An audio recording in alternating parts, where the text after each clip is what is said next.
nze Mathias Walukagga meya wa Kyengera Town Council ndaba drone ziparkinga ku kkubo n'emmundu ziba nkokinge kakati simanyi bazimba mundu oba bazimba kkoero lya mundu bakkoero lyaki situmanyo bali abuganga bali aki bali abutwa teri amanyi naye njagala nja kuba musanyufu nnyo nga ndaba wamenyeddwa nga ate n'omunaku amenyeddwa so si kumenya munaku ate ne baleka omugagga mu Lutobazi lwe tuyita Walumanyi Bujaasi Village Maya Parish mu Nsangi Wakiso District ng'ekitulese nno olwaleero emabega wange mulaba tractor zaffe zitandise okumenya okugyawo Bugwe ono azimbiddwa wakati mu Lutobazi ekituleese kwe kudduukirira Olutobazi luno Walumanyi ludde mu nteeko emabegako awo twakizuula nti abakulu bano baali batandise okukolera wano emirimu gyabwe nga batandise okuzimba ng'ate tetubamanyi ffe ng'abannema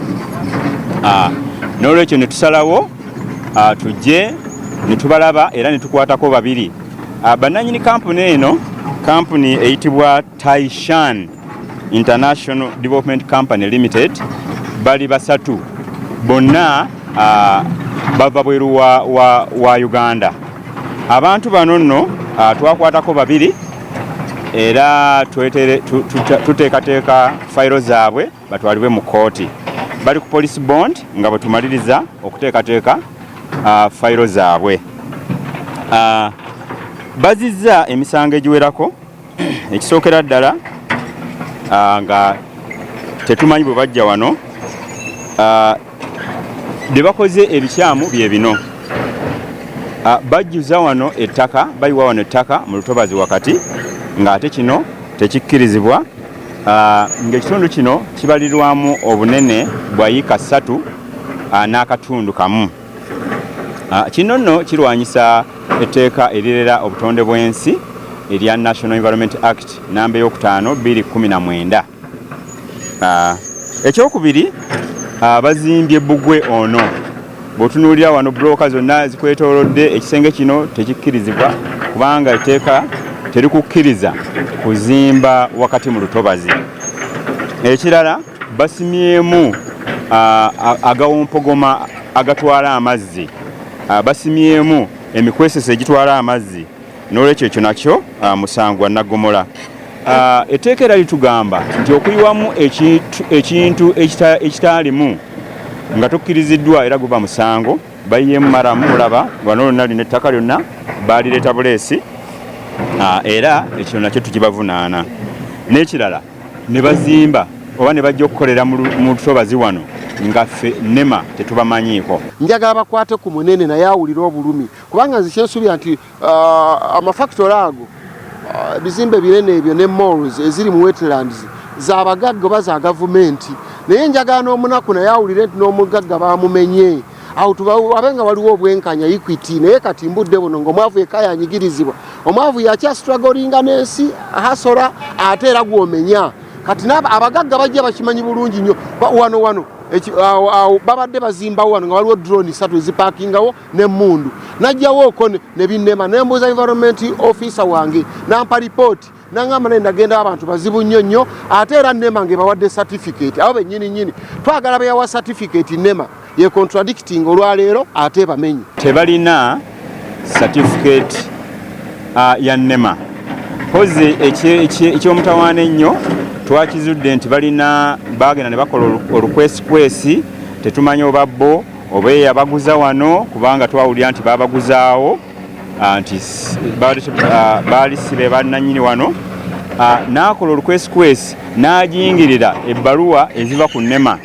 eziraga nti baweereddwa olukusa ekyo nno kya mutawaana nnyo bannayuganda ate njagala n'okujjukiza bannayuganda tunajjukira nti tubadde mu Lubigi wali nga bannayuganda beesibye ku kintu kimu munyigiriza ffe abawansi olwaleero njagala ekino ekyabano ba Taishan International Development Company Limited kitegeeze bannayuganda bonna nti NEMA etteeka lyetambuliramu terisosola abantu bano bagagga abantu bano bagwira abalina ensimbi bannayuganda babadde bagamba nnyo nti bannayuganda banyigirizibwa era abagwira tubalera bulezi. Ku luno olwaleero kino kye tujjawo kya mugagga amenye amateeka g'enkozesa y'olutobazi. Kwegamba bwe bajingirira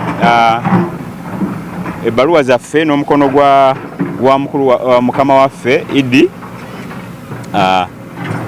ne balaga nti baafuna olukusa. Kino nno si kituufu. Era olwaleero bino byonna tubibanenyezaamu. Twabagambye nti baakwatibwa naye kati bali ku police bond nga buteekateeka fayiro zaabwe. Era musango gwa NEMA kubanga abantu abasinga mulimu ababadde mu wetlands omwo okumala emyaka 4 abalala 5. NEMA yali ludda wanga abantu abajja okusengamu. Lwaki ebalinda ne bamala okukolawo constructions zaabwe n'eryoka ejja ate okuzikola ki okuzimenya? Nze we wali obuzibu bwange bwokka nti abantu yali baziyiza nga tebannazimba okusinga okubamenya nga bamaze okuzimba. Kwa buli lw'omumenya omuzza mu bulumi, omuntu avaawo n'obulumi nga talina agenda kunoonya munne amuteme amubbe bateege abantu ekiro ogenda bwe bubbi. Crime rate kati eri waggulu nnyo lwakuba nti NEMA teyeetegeka bulungi. NEMA eri ku mulimu gwayo naye obuteetegeka bulungi ffe kye tukivunaanako. Ffe waliwo kye Baabaganda kye bagamba nti okuziyiza kusinga okuwonya. Yalina kubaziyiza butazimbawo okusinga okujja okubamenya. Taishan International Development Company Limited does not have a NEMA certificate of approval. But what we saw when we came here in May, these people had forged a certificate saying it comes from NEMA. This is not true, and they were apprehended, but they got a police bond.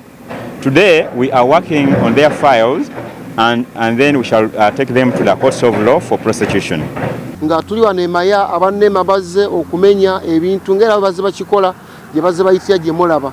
Naye nvumirira ekikolwa kino ekyokubeera nga abantu babagwako unaware. Kati wano ewaffe emaya tebaalamba, tewaliwo ku kizimbe kiriko kalambe konna X, tebategeeza ku mukulembeze yenna, tewali muntu yenna, bazze buzinga abantu bavudde dda ne mayumba gaabwe bagenze kukola. So nkivumirira ekyokubeera nga beeyisanga bo abatali bantu. Ekirala nti bayina ebizimbe bingi bye balese, moolo nnene, supermarkets, amakolero, ne bagaana okugamenya, ne bamenya amayumba g'abantu abaava ennyo. So tujja kubeera basanyufu singa babeera n'obwenkanya nga omwavu n'omugagga bonna bagabanye ku bulumi buno. Naye obulumi businze nnyo okugenda mu baavu abatalina mwasirizi. Ate on top of that, fono Mukyengera Town Council okuva lwe batandika okumenya amayumba Nansana Ludda Walubigi, obumenyi bw'amateeka bweyongedde mu Mukyengera Town Council bususse. Kati abantu babba amasimu misana kiro, emisango ze bankubira essimu okukeesa obudde, banzibyeko essimu, poliisi zijjudde abantu be bayoola